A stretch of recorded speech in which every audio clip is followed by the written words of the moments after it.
This is the day that the Lord has made. I will rejoice and be glad in it. This is the day that the Lord has made. I will rejoice and be glad in it. This is the day, a day to be seized, yeah. A day I can feel my spirit set free. Yes, this is the day. It's time to fly higher and high up in the sky.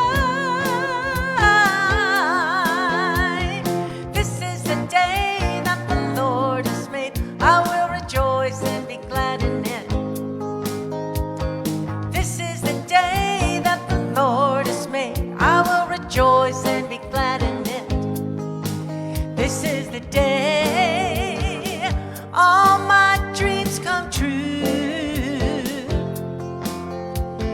Feel the Spirit working its way through.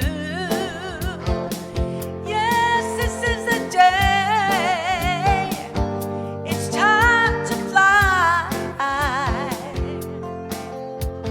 higher and high up in the sky. This is the day that the Lord has made. I will rejoice and be glad in it. This is the day that the Lord has made. I will rejoice and be glad in it.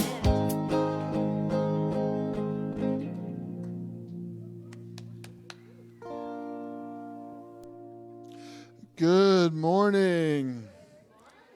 Welcome to West Valley Center for Spiritual Living. My name is Reverend Clyde Goings. I'm the assistant minister here, and I'm really glad that you are joining us on this cooler Sunday morning. So I hope you were able to get out and appreciate and enjoy yesterday, that beautiful day we had yesterday. Welcome everybody online, and so keeping with the theme of remarkable, I just wanted to share a quick story with you. So I was watching the news with Ed this morning, and Fred, not Ed, Fred. Fred and I have our favorite news station that we watch every Sunday morning, and they had this incredible story this morning and about this woman being remarkable. And just, you guys, this is the last Sunday in February. So what have you done to be remarkable? Right? This year's theme is all about being remarkable. So if you haven't done anything remarkable yet, you still have 10 more months to get this accomplished. But you need to get to work. Anyway, so this woman, Belva Davis, who is one of the first black anchor women on the news, they did a story on her this morning. It was just a beautiful story about her successes. But she had this quote that she shared with her people that she mentored and stuff like that, and I just felt like it was appropriate for us. So I'll read the quote to you. Don't be afraid of the space between your dreams and reality. If you dream it, you can make it so. And so it is. So that's what remarkable is all about.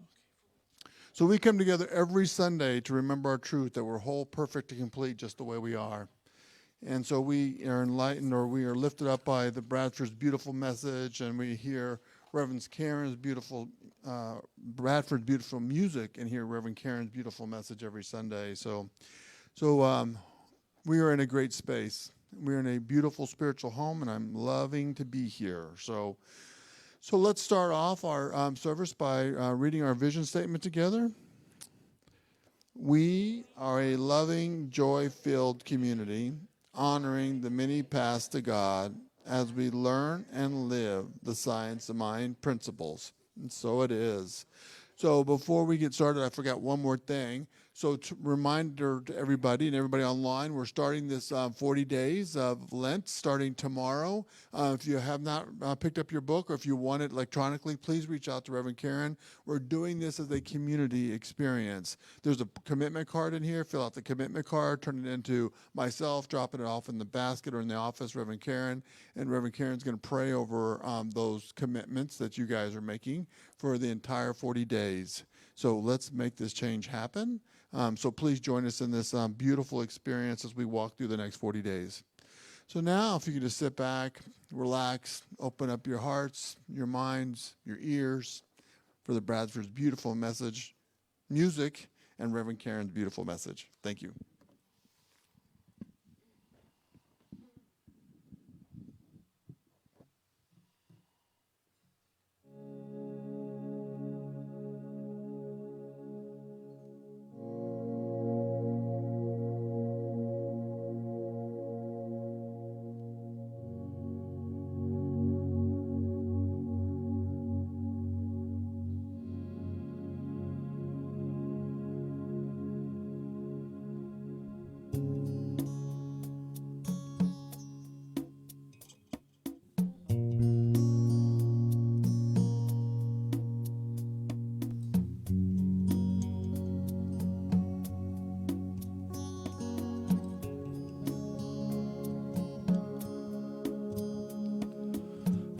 Make a quiet place within my heart. I will wait upon the Lord, wait upon the Lord. Be still, my soul, be still. Be still, my soul, be still. Be still and know.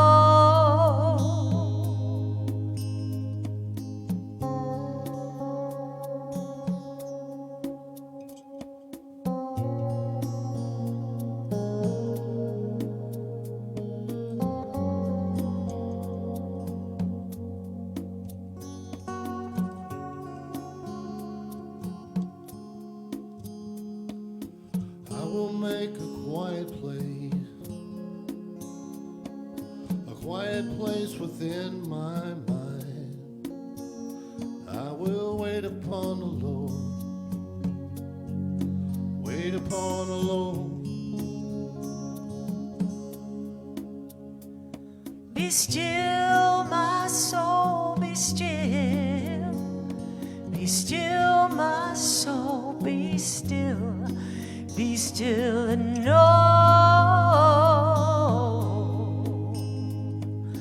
I will make a quiet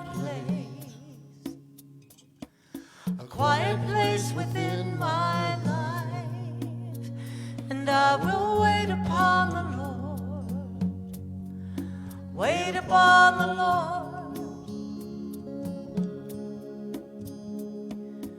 I will make a quiet place.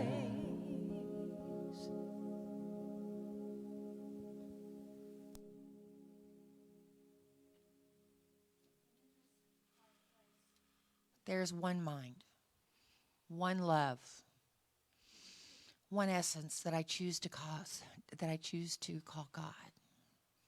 It permeates all there is, all there ever has been, and all there ever will be. And I am an individualization of this essence. All God is, I am. And as I know that for myself, I know that for each one of us here. Those of us watching, in fact, I know this for the whole planet.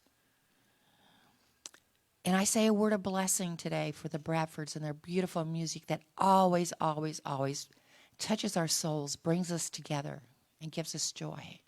And I say a word of blessing for Reverend Karen and her message today that teaches us, that gives us wisdom and knowledge that we can carry forth and teach others and show others. And knowing this service is absolutely perfect the way it is, I just give it to the law, knowing it is already done. And together we say, and so it is.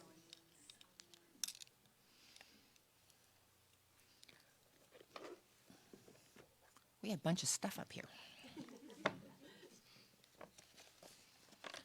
Okay, so I'm going to do something a little different today. I'm going to read from our Science of Mind textbook the definition of spirit. For some reason, it's been in my face the last week or so. So I kind of thought, okay, exactly what does our textbook say or define? How does it define the word spirit?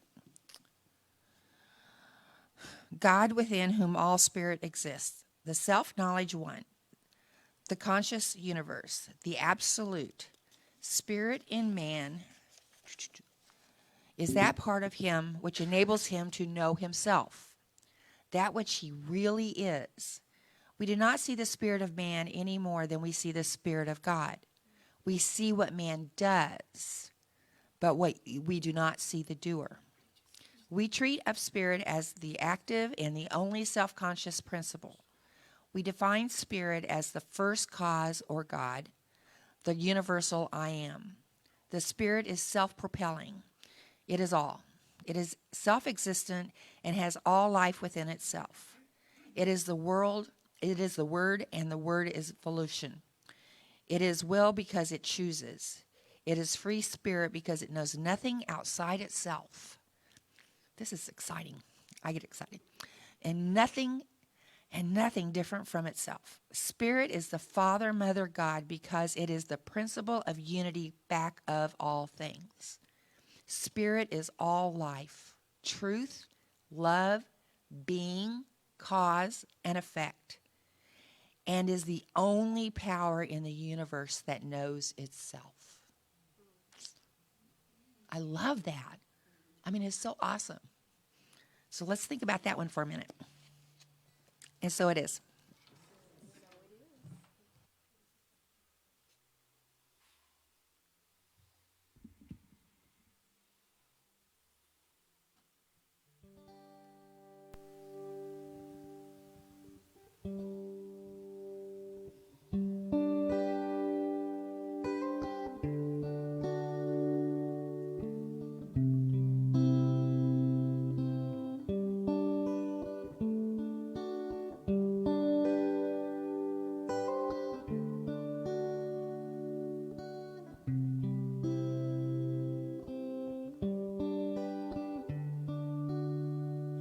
When I was a boy each week, Sunday we would go to church, pay attention to the priest. He would read the holy word, consecrate the holy bread. Everyone would kneel and bow. Today the only difference is everything is holy now.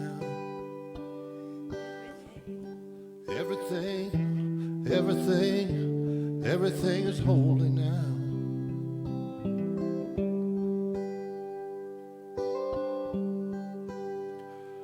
When I was in Sunday school, we would learn about the time Moses split the sea in two, Jesus made the water wine. I remember feeling sad, miracles don't happen still. Now I can't keep track, 'cause everything's a miracle.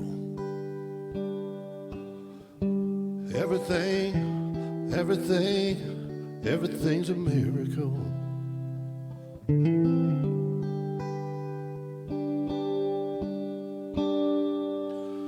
Wine from water is not so small, even better magic trick, as if there's anything at all. So the challenging thing becomes not to look for miracles, finding where there isn't one.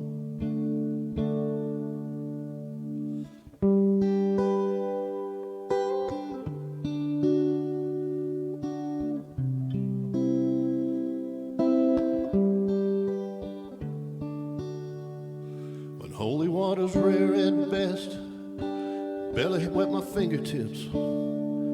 Now I have to hold my breath like I'm swimming in a sea of it. There used to be a world half there, Heaven's second rate hand me down, but I'm walking with a reverend air, 'cause everything is holy now.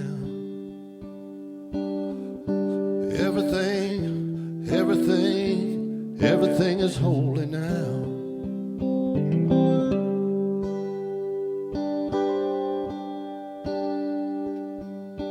Read a questioning child's face, say it's not a testament, that'd be very hard to say.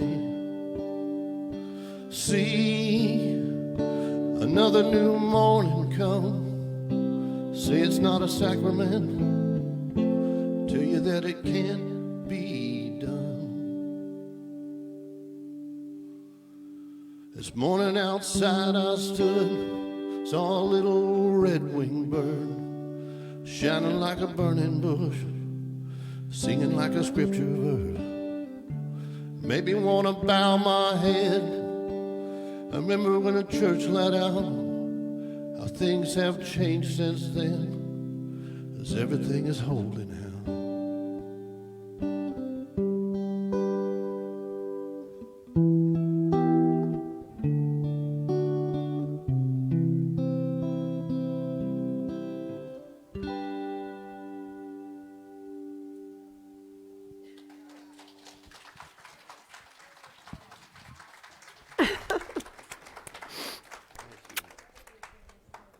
Did you just learn that because I asked you? It was for you. I can't quit crying. You're not helping my act here. Whoa, everything is holy now. Thank you so much. That was so beautiful. I just asked you last week. I can't believe you learned a really hard song like that. And whoa. What a great day. Can you see? Everything is holy now. Everything is holy now. Whoa, okay, we're in trouble. Thank you. Good segue. That'll bring me back. Except that they were Hugh's favorite. So thanks a lot for opening another can of worms. It's good to have you in the audience, Mark. I like you better in the audience than away online. Good morning, everybody.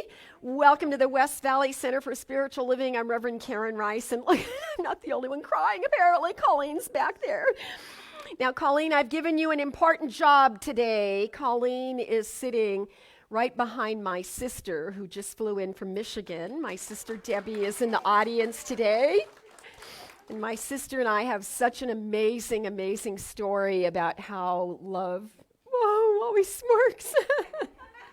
Oh, what a beautiful day this is. So I've written a message that's not emotional at all. Thank God. The title of my message this morning is Spiritual Inquiry. And the reason that I picked that title and the quotation that sort of fed me to create a really good message for us today is because Centers for Spiritual Living ministers around the globe, more than 400 spiritual centers with Science of Mind ordained ministers, are looking at this theme of curiosity. And wow, it's a theme that I really enjoy. I love talking about I love talking. Good profession choice, right? But I love the idea of curiosity, because the idea of curiosity is where we have permission to step into that place of inquisitiveness, where we're encouraged to wonder and look at how magnificent and holy life really is. So we see curiosity as a spiritual tool. That's why we can call it spiritual inquiry. We see it as a tool to help us expand the everything, and it changes our perspective to come from that place of being that's flexible and questioning. And I like the way that Dr. Holmes said, life is saturated with divinity and filled with possibilities. Isn't that a great quote? Saturated with divinity and filled with possibilities because of that great truth. So when I sat to write the message, and I tried to write it a little early because my sister flew in on Friday night and I didn't want to be sitting at the computer on Saturday, So I'm trying to write the message, and the first thing that came to my mind when I thought of curiosity was, it killed the cat, So then I began to realize that, it's hard for me to imagine, but there are people in the world that don't like to be curious because it feels safer to not be curious. And because curiosity killed the cat, and many of us were raised with that. Those, you would ask your mom too many questions, and it's like, oh, no more questions. That was how our founder, Ernest Holmes, was raised as a curious little boy. And he had an aunt that would say, you ask too many questions, just stop for a little while. But we thrive on that ability to ask questions and to look into deeper meanings. And so I looked up I did a search on curiosity killed the cat. And it originally came from a Shakespeare play. But through the years, we've said curiosity kills the cat. And then there's an addendum that somebody added that says, but satisfaction brought him back. So that implies, that has to do with the 9 lives, that a cat has 9 lives. And that there's this theme of resurrection. It's close to Easter, so we understand the resurrection a little better. And that the reason the cat came back is because the risk of the curiosity was worth it. And that is sort of the message that I want to deliver this morning, that there's always that. I think I've always been a curious person, and I like being curious. I find so much of life is absolutely intriguing and fascinating and worthy of looking into. And so I was thinking about all the ways that life sometimes surprises us, and you want to go, huh? Why did God do that? And I want you to think about that. I'm going to ask you in a minute what comes to mind when I ask you what curious things in life make you question, ask those deep questions. Yesterday, my sister, guess where I took my sister yesterday? Say, I heard it. Yes, we went to the zoo, and we didn't do the train. We did the aerial tram because that's my favorite ride at the zoo. And I talked my sister into going up in the aerial tram with me, and we had a really amazing time. But you know how you get saturated? You get saturated with divinity, and it opens you to possibilities. We were standing looking at the giraffes, and it was sort of interesting because we weren't even talking. We were just both standing there looking, and we were really close to this one giraffe, and suddenly I don't even know who said what, but I think my sister said, they're so big, and then the next person goes, their necks are so long, Why did God do that? So that's the kind of question I'm looking for. So I want to ask you right now, and so if you're at home online, if you're watching live, this would be one of those great places where you could type in a 1 or 2 word answer in the chat zone. What kind of things make you go, why? Why did God do that? So somebody here, shout out something. So they could eat the top of the tree. Oh, no, don't answer the question. Oh, the questions are so much better if you don't answer them. What kind of inquisitive things do we bump into in nature that we didn't make, not man-made, but God made, the old Emerson quote. What kind of things make you curious, make you want to ask why? Mosquitoes. Thank you! Thank you. You will not believe this, but I have 3 backup things in case nobody answered anything, and mosquitoes was one of them. Do you think she read my notes this morning? Okay, wait. Mosquitoes. Michigan? Why? Who would? Yeah. What? Somebody else. The duck-billed platypus. Nancy, what were you saying? All the planets in the universe and the hugeness of the universe. Yes, and yes. Yes. Okay. Anything? Did we get any? Yes. Some online. From me, not from online. Okay. I do toilets flush the wrong Toilet. Why do toilets flush the wrong way in Australia? You know, I lived in Indonesia below the equator. I can't tell you how many times we would flush the toilet and stand over it and watch and see if that was a true thing or not. We even drained the bathtub a couple times. Like, I don't think we ever declared whether it was or it wasn't. There was something a little weird about it. There was a lot weird about living in those foreign countries. Yes, so we have all these great questions, and it makes me remember some remarkable experiences in my life, and I guess because my sister is here for a really short time, and we're having such a good time. I happen to think of a time where Debbie and I were walking on the ranch in Cambria. We were at the beach. We often went there. We loved Cambria and the Central Coast. And we were walking on the beach. Do you know what I'm going to say? We were walking on the ranch, and a whale and we both happened to see it.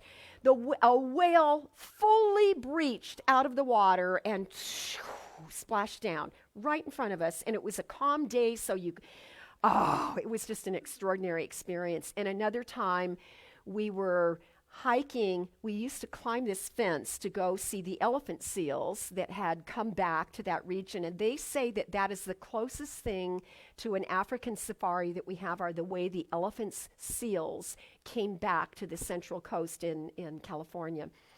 And we were sitting on the beach, and we knew it was I don't know if it's mating, because they were giving birth. The females were on the beach to give birth, and truly in front of our eyes, and we weren't even that far from it, a female elephant seal gave birth right before us, and the seagulls flocked over, because apparently a part of nature is that the seagulls eat the afterbirth, right?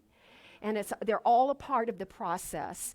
So, you know, you have experiences like that too, but I have the pulpit, so I get to I had to talk about mine.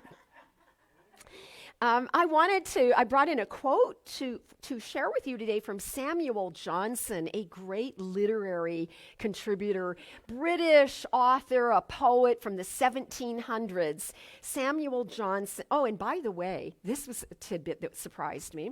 He is the first person to compile a dictionary in English. Samuel Johnson. I know, right? Some of you are literature majors. Didn't even know that, did you? I love tidbits like that. But here's something he said. A generous and an elevated mind. Don't you want a generous, open, and elevated? We want to think the higher thoughts. A generous and elevated mind is distinguished by nothing more certain than a high degree of curiosity. Behaviorists who study the nature of humanity and how we think and how we develop and all of those things. Behaviorists tell us that curious people are usually more humble, they learn faster, and they build stronger relationships with other people than people who are not curious. Isn't that interesting? Curious people learn faster, they're more humble, they build relationships, and therefore, they are the people on the planet who make the biggest difference. Well, I want to be that. I want to make a difference. I want to think that being here has mattered and that I've contributed something. And they're just saying, be curious. Now, the reason those things are true, they go on to say, is that curious people are less likely to avoid contradicting facts. In other words, you know how we say, you got to look the discordant fact in the face. You got to see it. Curious people are more willing to do that. They're more open to face discord, and they are more open to, as they seek the truth, they are more willing to move beyond just the little world of beliefs that they live in, because they're curious. They want to know more. So we look at that quotation where Albert Einstein said, curiosity is more important than knowledge.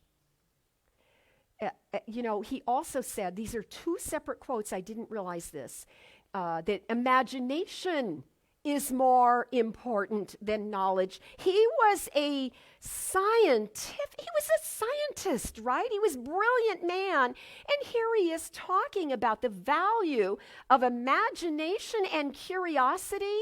And I would think, after I pondered that, I thought, well, every scientist has to be curious or they wouldn't explore the things they do. A scientist will have a premise and go in to prove it, but they aren't even disappointed if they're wrong, because even the doubt as to whether or not it will work is the very thing that keeps us open-minded, that pulls us away from our biases.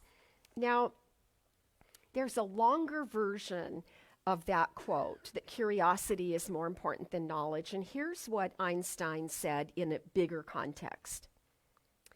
The important thing is not to stop questioning. We should question. Curiosity has a reason for existing. One cannot help but be in awe when contemplating the mysteries of eternity. It is enough. Oh, I love when important people start a sentence with, it is enough. It's like, don't you want your life a little simpler? Don't you want to think you can really do all these things? He says, it is enough if one merely tries to comprehend a little bit of this mystery every day. Never lose your holy curiosity. And then he went on to say, curiosity is more important than knowledge. Your holy curiosity. I love the tie-in to the sacredness. I love the way he says that if you just took a little bit of time every day to contemplate the mystery. There's a quotation in the Course in Miracles that says that it only takes a tiny space of willingness to encounter that way your life can change when you look from that higher view, that bigger perspective of what's going on in life. So it is interesting to me, and this actually went through my mind a lot this week, that from a religious approach to life, it seems like the more religious you are, the more it will be certain that questioning will be disqualified as an option in our lives. Nope, there are some things you just should not ask. People like Neil Donald Walsh talk about how many times in catechism he had to sit in the corner with a dunce hat on, or the nuns would reprimand him. And other people who have gone to Sunday school, you come and you tell me those same stories, that you were the one. I think our faith attracts. Well, we know we like intellectual thinking and reasoning. We love to think and reason. But you tell me those great stories that you were the one that always got in trouble by asking too many questions in Sunday school. Look at everybody's nodding like that. Mm-hmm. The only people that aren't nodding right now are the people that didn't come from a church background. But you probably were reprimanded for asking too many questions in other ways. So the irony in the fact that the churches often tell you not to question, and that we have that, isn't it funny that sometimes people think that we're a cult and we're like the only, I don't know, another religion that preaches, oh, you have to be open-minded and look at your hidden beliefs. Don't believe everything you're told. Reason it, it's like, but we're the cult. That makes me laugh so bad. That is so good. What we know is that religion came into being because people had questions. People began to they created, God didn't make religion, right? We made religion because we had questions. We wanted to make sense and have meaning in our lives and understand our environment around us. And as we made up those stories, and every culture has their own creation story, we see that the whole, we were kind of creating God in a way that we could articulate what God is from a human perspective. So we have religion because we have had questions. So that brings me to the theme quote I took from a book called Can We Talk to God? And the answer is yes. We can if you want to. And Dr. Holmes said this: religion is a reaction to humanity's spiritual inquiry. That's where I got the title, right? Religion is a reaction to humanity's spiritual inquiry. It is the outward form of an inner conviction. So where there's something inside of us, that goes, no, there's more. No, there's more here. And then we question and we look and we search and we look for ways to understand it and use that information in our lives. In fact, there's a song that I kept hearing in my head when I was playing with this all week. Is that all there is? Remember that song? Who's got a good voice? Kathy doesn't know it. I asked her. Is that all there is? Sing. Is that all there is? You're making me sing.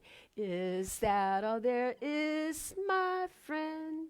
Then let's dance in. Okay, stop there. Don't say the next line. Might offend a lot of people. Yeah, I like that song, and I went, well, if I'm going to talk about that song, I should know what the lyrics are, because I don't really know. My mom, do you remember Mom loved that song? Mom would dance around the kitchen singing that song, and she sang like me, not very good. But it was so good to see her happy. Well, it would be so, music would do something. Music is, you guys rock. You're so special. You can sing. I'm so jealous. I'll go to confession and get over it tomorrow. Maybe. So I Googled the lyrics. I wanted to see what the lyrics were, and it's an odd kind of song. It's kind of a sultry ballad.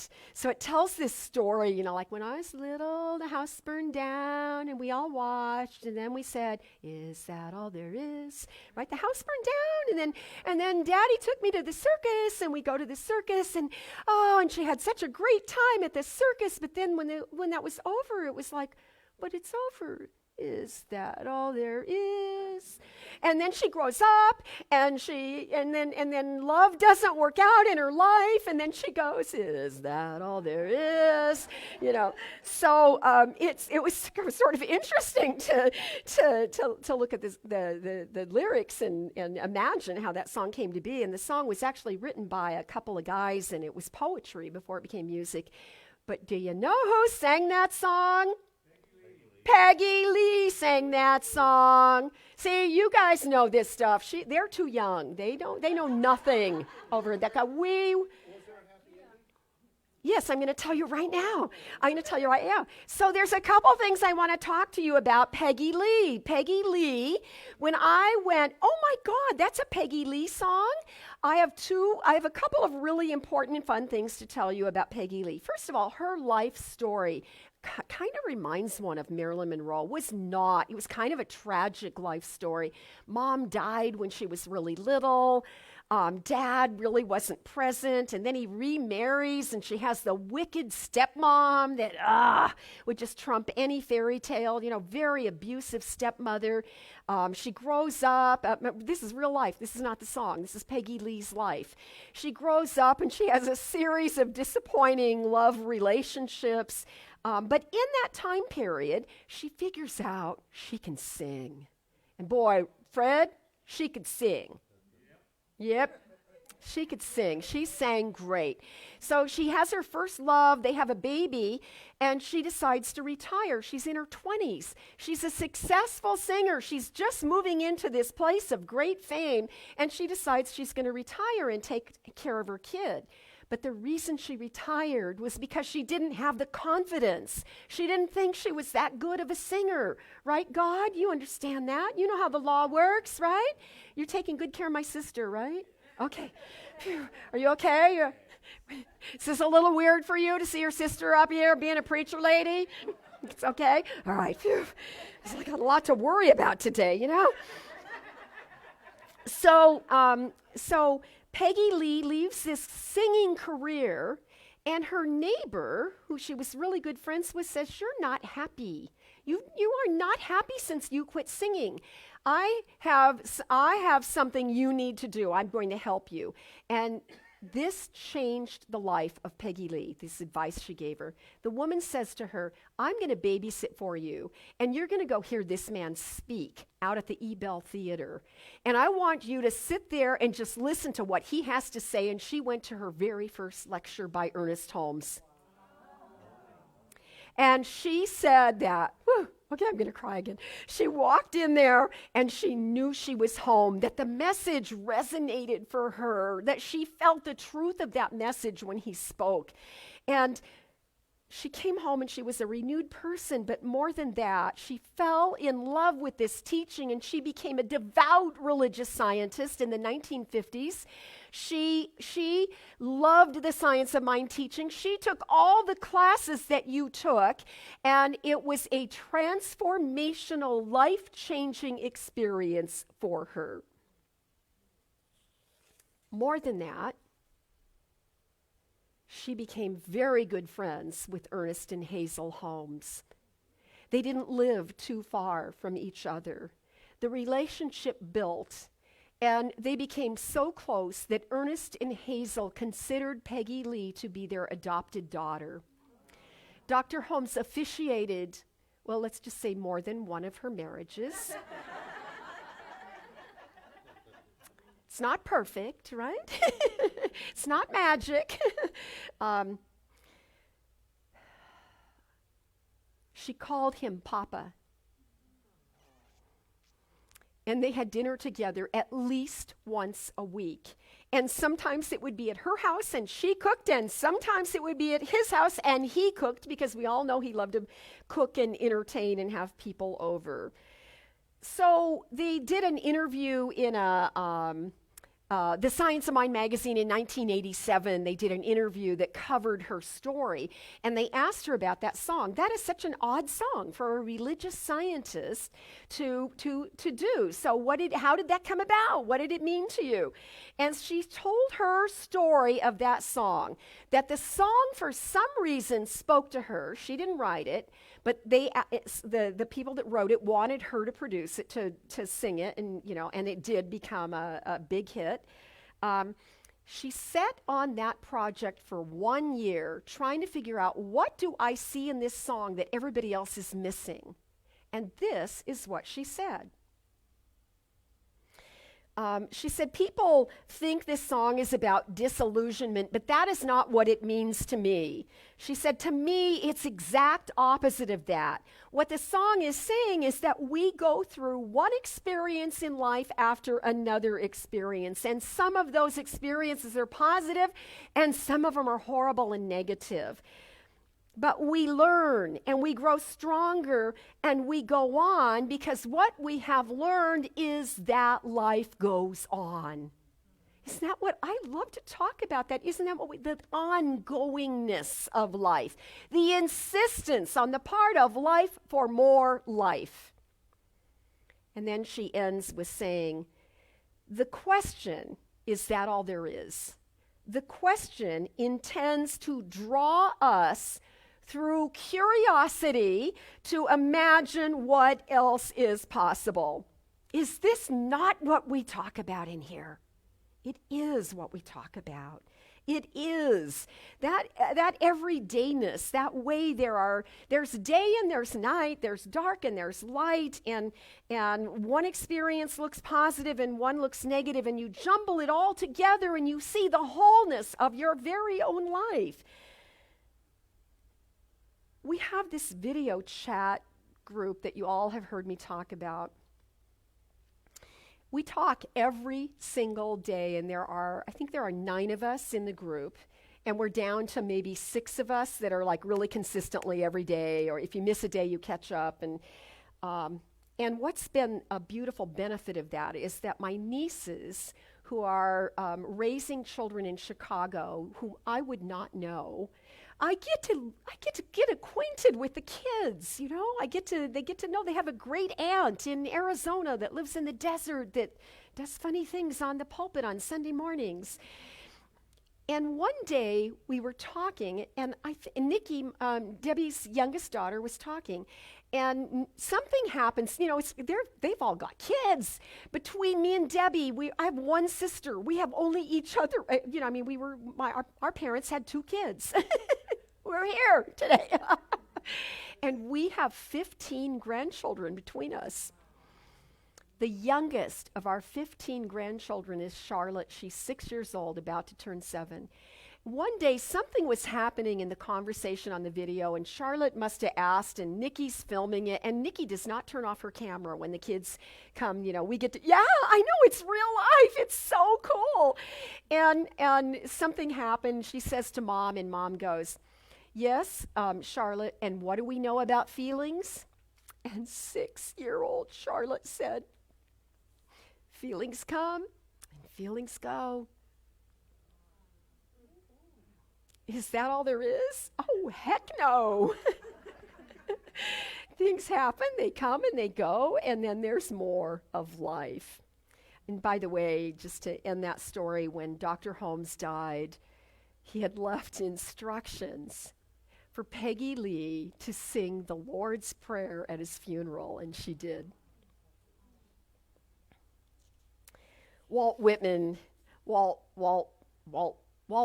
gave us a zinger here. This is really a good one. Walt Whitman said, be curious, comma, not judgmental.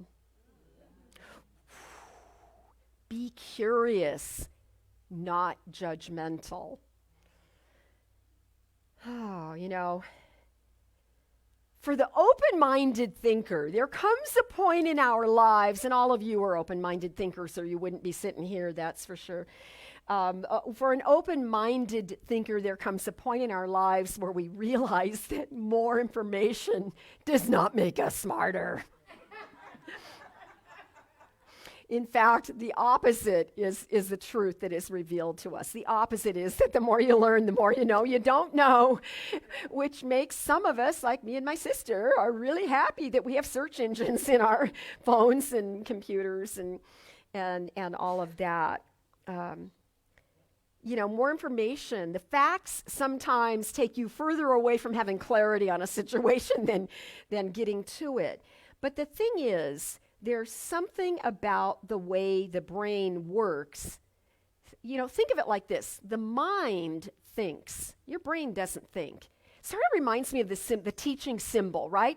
We go, these are the concepts of God. There's this all-powerful, almighty, but then there's this middle area where it's just a law, and whatever seeds you plant in the soil doesn't care. It'll grow whatever you plant, and sometimes we accidentally throw tomatoes out the back door and miss the trash can, and then we grow tomatoes, but we didn't think we planted them, and that's how our lives are. We're planting seeds of possibility by every thought we ever have.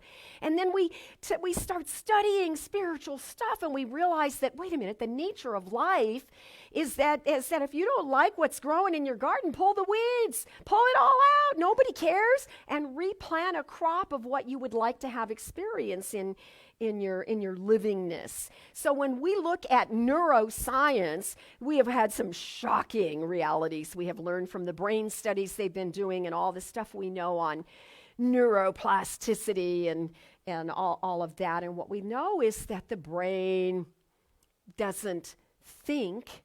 The brain takes whatever you believe, and the function of the brain is to prove to you that you're right. And they call it confirmation bias. It is why our entire teaching is based on, it's good to uncover your hidden beliefs. Right? Make sure that what you're doing and what you're speaking and how you're living and the choices you're making, do those things align to what you believe, and do those beliefs still serve me? So we ask those questions again and again. We're born on this idea of the importance of being curious, not just accumulating more knowledge. So whatever you study, because of the nature of the way the brain works, whatever you study is always fueling your confirmation bias. And sometimes that's a great thing. And other times it makes the world look like, what? What? The stronger you align to what you think you believe, the further away you are getting from people that think differently. It's a way that creates separation. And so it's important to remember, as we're living in a world with strong oppositional biases, that the majority of us do not live on those edges. The majority of us, look at the bell curve and draw a big circle around that 80% of the middle. And then see, just be willing to look at where do you stand? Where do your beliefs stand? Because, I remember when they first did that Netflix thing on algorithms. Did you see that? Who saw the thing on algorithms? Oh, you need to see that. Whoa, is that a wake-up call for me? Everybody's going, what happened on Facebook? You used to be able to scroll through Facebook and see your, and now you can't. Now it's a hodgepodge of this and that, and it's like, because algorithms happen. And the thing is, we sort of made algorithms a bad guy. Oh, it's like a naughty word, government or whatever. And yes, there's a profit for people that are marketing products to know what you might be tempted to buy. But they're not manipulating you, they're just doing marketing. All marketing is a little bit of manipulation. But you could also see that sometimes it works out really good. I got a pair of shoes in the mail yesterday. I went like, good job, algorithm. I did like those shoes, right? Or if I'm reading, Amazon is my best illustration of why I'm not going to think the world's, it's a conspiracy to get us. Because in Amazon, I love to read, and I really appreciate it when they go, oh, if you like that book, other people have appreciated these authors. And then I start exploring other authors that I would not have found otherwise. And I do that with everything, my leadership books, the things I like to study. I want to know what's hot, what's current, what's going on, what do I need to know? And so the curiosity can take me. But here's my thought. I said this. You haven't heard anybody else say this but me yet. Oh, maybe I shouldn't say it. I think this made me laugh really big. I think that the human brain, as it turns out, is the original algorithm. The human brain, which works for that confirmation bias, is doing algorithms in our lives. And so if you want to worry about algorithms, then check out what you're thinking about, because what you're thinking about is always ratting you out. If we just paid attention to our thoughts, we would be able to see where are we concerned, where are we worried, where are we afraid of what's going on in the world or whatever. And then you use spiritual principle to get your thoughts back to healthier, higher, safer things to think about. But you got to have a place to start, and you got to start by recognizing what's going on. What atmosphere of thought are you creating in your own mind? Because there's some algorithms going on. If you think the world's a horrible place, then your brain is going to spend the day proving to you that you're right, and you're not going to feel better at the end of the day. Reminds me of another quote from the Course in Miracles. This is a good one. Would you rather be right, or would you be happy? And we all say happy, right? Except you know what we do in real life? We argue to be right. And so it's something to think about. Like, how often can we really stand back and look at it? So when you only allow your brain to confirm your biases, when that happens, we are rejecting other possibilities. And I think that's exactly how conspiracy theories get started. And what's really funny to me is it used to be so easy to go, oh, that's a conspiracy theory. But now whatever you believe, somebody else is telling you that you believe a conspiracy theory. So I just make up my own. My husband taught me well. Just make up your own. It's funny, and you can laugh, and your brain will make a case against anything that at your core belief. Your brain will not disagree with you. It will try and prove you right. Here's an important test. This is the most, Colleen, get out your journal. This is the most important thing I'm going to say this morning, and this comes out of the research on the neuroscience research of recent years. Here's a test to see where you stand in terms of your biases and your belief systems. ask yourself 3 questions, and I want you to play with this in your mind. Don't say anything out loud, okay? Don't give away what your answers are. But before I read you the questions, I want you just to take a deep breath. Just relax. Know that you are safe. Nobody will take anything away from you. Your beliefs are yours. You get to have them. But I would like you to respond to these questions not from your brain, not from the head. Answer from your heart the best you can. The first question: in the last decade, in the last 10 years, have I become more extreme in my ideas or more moderate? In the last 10 years, have I become more rigid in my beliefs or more curious? And the last question is the most important question. Am I today more loving than I was 10 years ago? Or am I more cynical?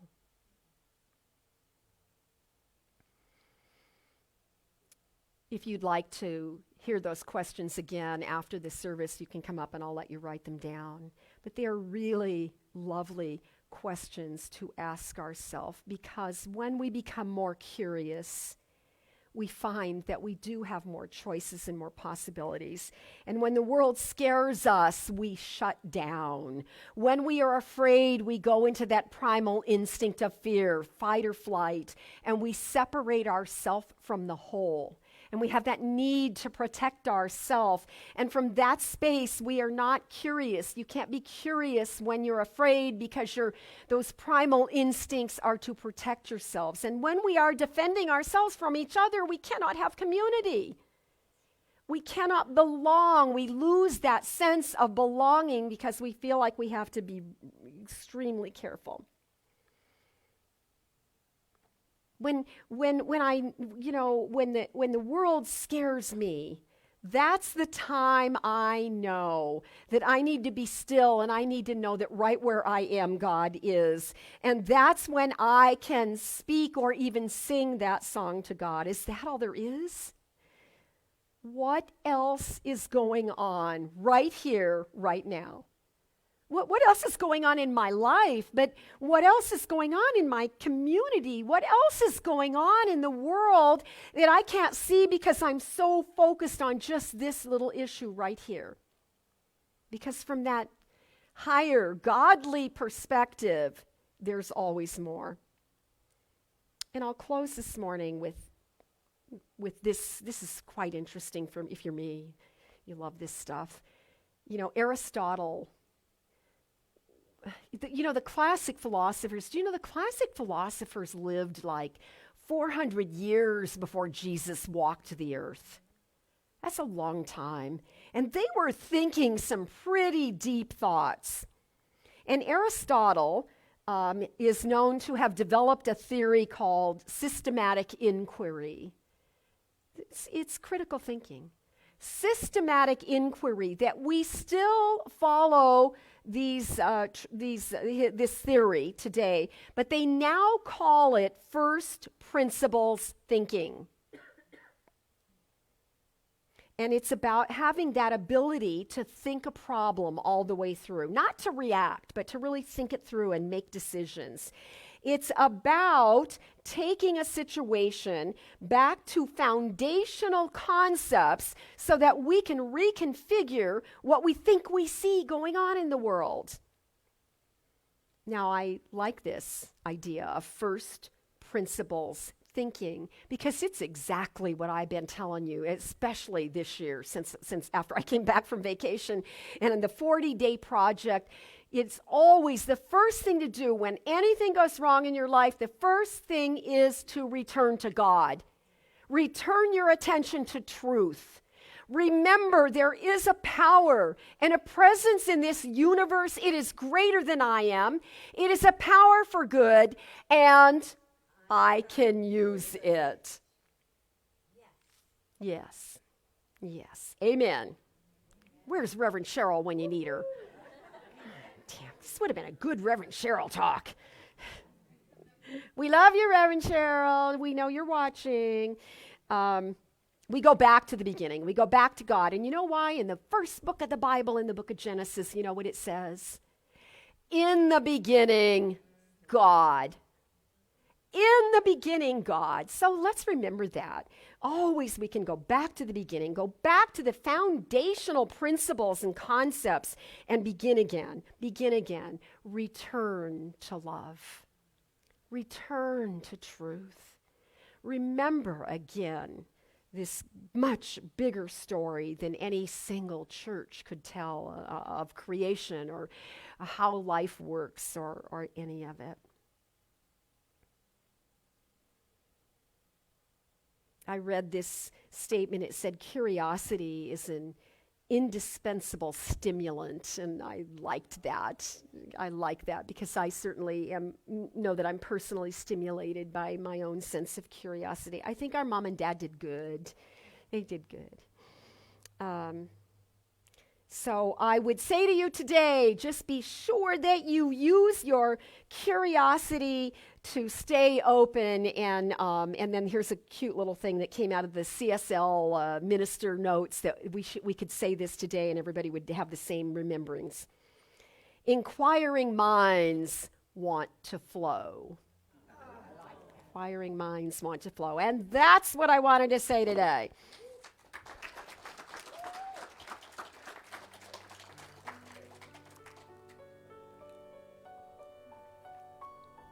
All right. Phew, that was a lot. Take a nice, deep, cleansing breath. Oh. Just notice that you are right here, right now. Whether you are sitting in this beautiful sanctuary, feeling this beautiful connection and community, or you are sitting at home in the comfort of your own home in your cozy clothes, we recognize that we are a part of something fabulous. And that right where we are, God is. For we know that God is present everywhere at all times. There is no place where God is not, and therefore, at the very core of our being, we feel and sense a quickening, a movement within us, which is the activity of life. And just feel that movement. I know that there is that presence of God within me. And it is a presence of love. And in love, there is perfect peace. There is joy and there is beauty and there is wisdom. In that space of recognizing the presence of love, it's as though God is holding you sweetly with these divine hands. That the wisdom and the comfort of Spirit itself is surrounding us and uplifting us. That there is an intelligence in our bodies that is stimulated by the words of prayer. So that intelligence instinctively breathes our lungs and pumps blood through our hearts, and that circulation of all things in our body is perfect and moving freely, allowing us to feel vibrant and healthy. And therefore, I know that in this very moment, even as the words of this prayer are being spoken, that there is a healing going on. That there is healing happening in which we are shifting and moving and things begin to flow in this gorgeous, perfect way, so that the wholeness and the perfection of who we have been called to be can be revealed. So we lift our heads and we walk confidently in our lives. For we know again that there is a presence, there is a power, there is something so much greater than we are that we can always call upon. That we can find our way into that divine rhythm of life we can align to that energetic flow of goodness on this planet, and we can be compassionate and kind and react and respond to each other with love and with caring. That we can not only feel that we belong on this planet at this time, but that the very essence of who we are allows others to feel that same sense of belonging. So we take these truths. We know that there was something spoken this day that was just for us, a tiny gem of truth that we can hang on to. And when we leave here today, we can allow that truth to expand. We can be curious about why that's our truth today.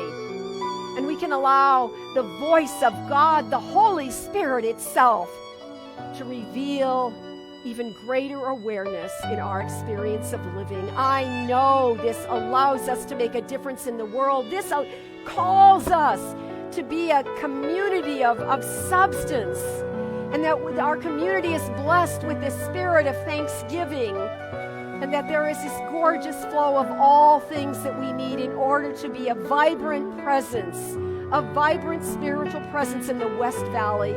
I say thank you, God.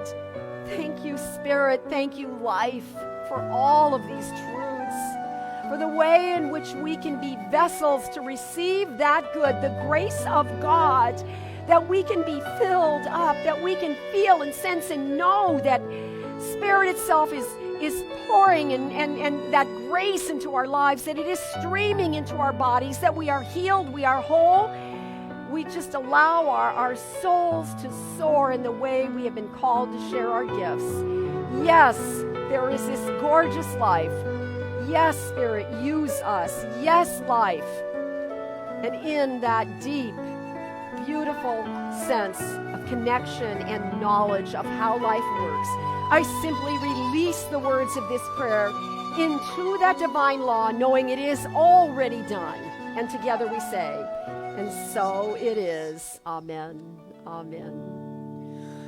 Grateful, grateful, grateful for all the love that I have. I am so grateful, grateful, grateful for all the love that I have. Everywhere I look and every face I see is love reflected, shining back to me.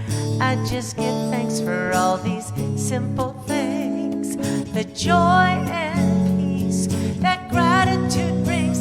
That's why I'm grateful, grateful, grateful for all the love that I have.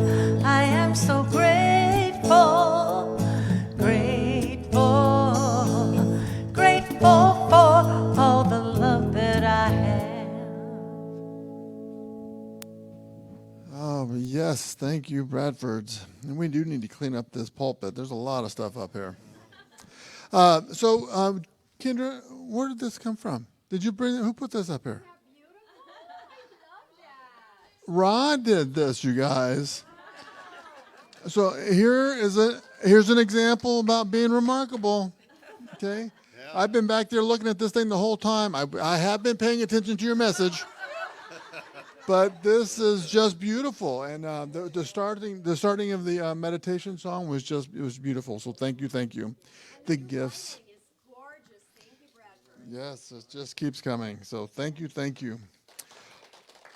All right, so now's the time to celebrate the abundance of our lives, the abundance of our communities. Just a reminder that we have your donation boxes in the back of the room on the way to Papke Hall and also in the bookstore. So you can drop off your donations there, and we appreciate everything. So let's say our giving affirmation together. I live in a consciousness of good.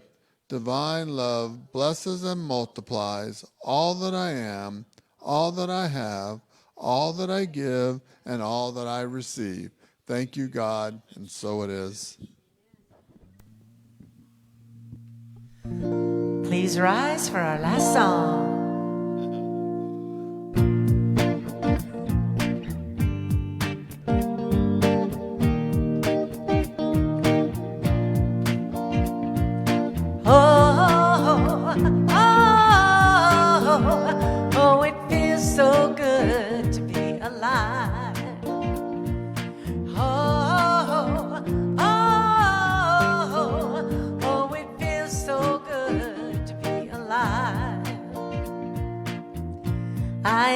thinking about my problems. I'm living now. I'm living now. And I ain't gonna worry about the future. I'm living now. I'm living now. So put your hands up if you feel like having a good time. Put your hands up if you're sharing love with all. Raise your cup if you're hopeful for tomorrow. Put your hands up if you're ready to have some fun. Now sing it. Oh, oh, oh, it feels so good to be alive. Oh, oh, oh, it feels so good to be alive. Feels good, don't it? Feels good, don't it? Only got one life, live in the moment. Feels good, don't it? Feels good, don't it? Only got one life, live in the moment. Feels good, don't it? Feels good, don't it? Only got one life, live in the moment. Feels good, don't it? Feels good, don't it? Only got one life, live. Oh, oh, oh, it feels so good to be alive. Oh, oh, oh, it feels so good to be alive. One more time. Oh, oh, oh, it feels so good to be alive. Yeah. Thank you. And yes, it feels good to be alive. I just want to remind you, if you want to pray with the practitioner, Kathleen Royer is right up here. Please come and join, and she will pray with you. So let's say our closing affirmation together. I live my life consciously. I live my life curiously. And stay open to the lessons of life. And so it is.